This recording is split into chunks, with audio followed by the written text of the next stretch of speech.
Hare Krishna. Blindness is caused by shortage of light and by surfeit of light too.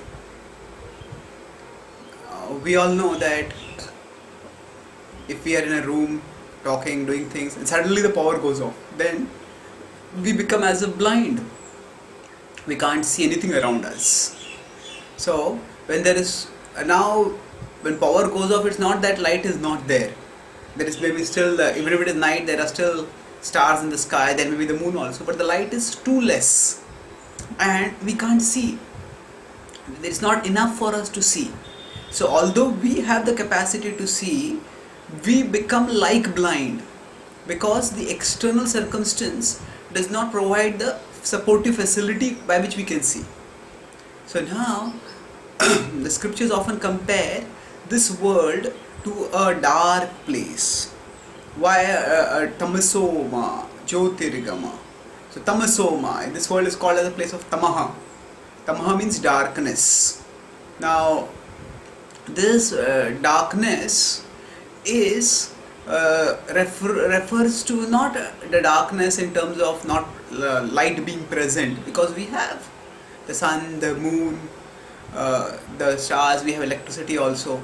These do give light, but in the absence the world will be a dark place. That's true. But the darkness, when we talk, scriptures talk about this world being a dark place, that refers not to physical darkness but metaphysical darkness. The world puts us into a sort of metaphysical blindness where we are no longer aware. Now physical blindness makes us oblivious, makes us unaware of our surroundings. But the metaphysical blindness of the material world makes us unaware of ourselves. Now we don't know who we are and what we are supposed to do in life. Where are we supposed to go? So, if it is all dark all around, we just try to feel out and try to find out, should I go this way or that way? Is there a wall here? What is where? But when we understand that actually I am a soul and I am a part of God, then we can march towards God. So that metaphysical darkness which is there, it makes us forget who we are and what we are supposed to do in life ultimately. We may grope and find some small ways. Okay, I want to become an engineer, I want to become a millionaire, I want this, I want that. But what these are all temporary goals. What about our ultimate goal? What is the ultimate perfection of our life? That we stay ignorant of. Now, when we move out of this world, out of this metaphysical darkness, when we try to understand who I am, at that time, another kind of darkness may come upon us. Another kind of blindness may come upon us. So now, the dark,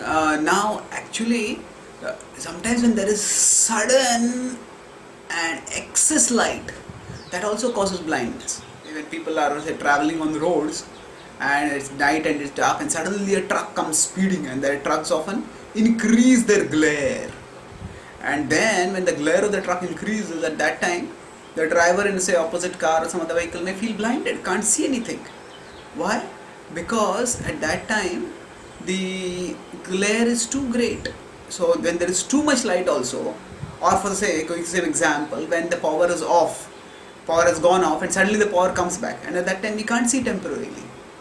So like that, when there is excess of light also, it's difficult to see. So now when we try to understand our spiritual identity, at that time first there is a problem of a shortage of light, but then afterward there is a problem of excess of light. That excess of light happens in the case of the Brahma Jyoti, the Brahman. So the Brahman is an all-pervading impersonal manifestation of God, which is immensely effulgent. And this effulgence can be blinding. We can barely behold that effulgence, and we can't behold anything beyond that effulgence. So, although we are illuminated in the sense that we understand that I am spirit, we don't understand our complete identity, nor do we understand the identity of the absolute truth. So when we have Brahman realization, we just have some spiritual, we have a sense of the spiritual side of existence, but we don't have any understanding of the variety within spirituality. So for that, the Ishopanishad offers the classic prayer that, "O Lord, please remove तत्त्वं पूषणपावृणु सत्यधर्माय दृष्टये हिरण्मयेन पात्रेण सत्यस्यापि हितं मुखं तत्त्वं पूषणपावृणु सत्यधर्माय दृष्टये." So hiranmayena patrena, that there is a effulgent covering on you, my absolute truth. Satyasyapi hitam mukham, your face is covered by that. Tattvam pushana pavrunu. Oh my Lord, please, you are my maintainer, so please maintain my journey on the path to enlightenment. Tattam push apavrunu, please remove the covering. And then satyadharmaya drishtaye, by which I will be able to see your true nature. Now, true nature. Satyadharmaya drishtaye. So now what do we do about this? Actually, this Ishopanishad offers a prayer that please let me see your actual nature. But beyond that, what that actual nature is and how do we attain it? The Bhagavad Gita is actually the crux jewel among the Upanishads. Sarvopnishado gao dogdha gopalanandana.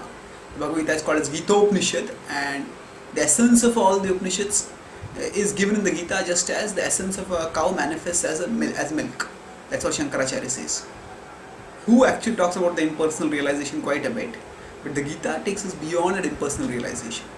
Now, the Gita talks about the path of jnana from 18.49 to 18.54, where it talks about how slowly the seeker progresses, and after the seeker progresses, comes to the Brahman level. Then after that, what happens? In 18.54 it says that Brahmano hi pratisthaham amritasya vayasya cha shashvatasya cha dharma. Brahmano, Brahmabhuta prasannatma na shochati na kamshati samah sarveshu bhuteshu madbhaktim labhate param. So Brahmabhuta prasannatma, that soul who is situated in the Brahman platform is prasanna, is joyful.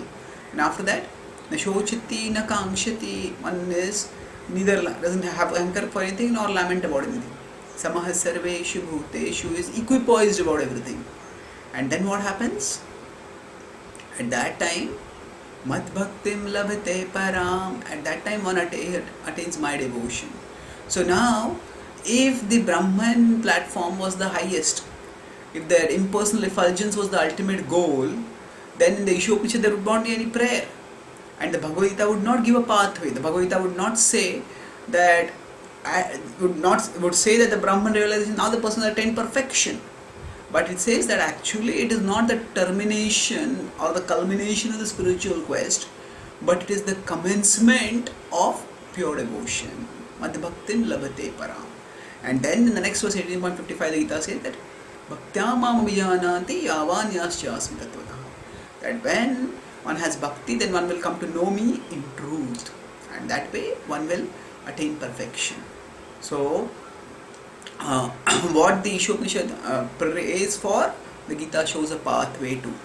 And by practicing bhakti yoga, we can go beyond the blindness that is caused by absence of light and the blindness that is caused by the excess of light. And we can know Krishna in truth, we can know ourselves in truth, and then we can know the supreme eternal happiness in truth.